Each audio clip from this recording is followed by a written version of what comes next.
এটা ছিল আমার সকালবেলার হেলদি ব্রেকফাস্ট। এই ব্রেকফাস্টটা কিন্তু খুব বেশি হেলদি। তো আমি আপনাদেরকে শিখিয়ে দিচ্ছি আপনারা কীভাবে হচ্ছে সালাদটা রেডি করবেন। তো ফার্স্টেই সবুজ যে মুগ ডালটা আছে সেটা খুব ভালো করে 2-3 বার করে ধুয়ে নেবেন।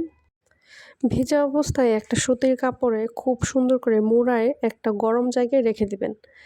একদিন রেখে দিলেই পরের দিন দেখবেন এরকম হালকা হালকা গাছ হয়ে গেছে।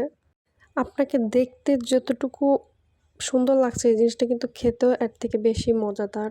এই ইন্টারেস্টিং সালাদটা আপনি চাইলে সকালে ইভেন রাতে 2 বেলায় খেতে পারেন। এমনকি খুবই পুষ্টিগুণে ভরপুর। সো চলেন সালাদটা রেডি করি আর আপনাদেরকে দেখাই যে আমি আসলে কীভাবে রেডি করেছি। সকালবেলা আমার হাতে সালাদ রেডি করার সময় ছিল না, যার কারণে আমি শসা আর হচ্ছে ডিম সেদ্ধ করে নিয়ে আসি সাথে করে। অফিসে হচ্ছে ভরপুর সময় থাকে, তো প্রবলেম হয় না, নাস্তার টাইমটা আমি একটু বের করে নিই। আপনি চাইলে অনেক কিছুই ব্যবহার করতে পারেন সবজি আইটেম বলতে শসা, গাজর, ইভেন আলাদা ডিফারেন্ট কিছু। সো আমি এখানে শসা এমনকি ডিম এই 2টা জিনিসই নিয়েছি।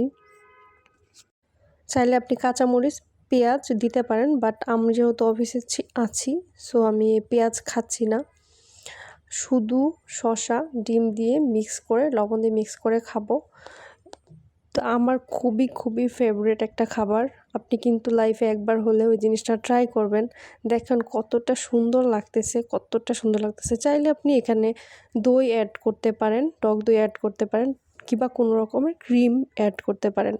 দেখেন কত সুন্দর লাগতেছে, ইয়াম্মি।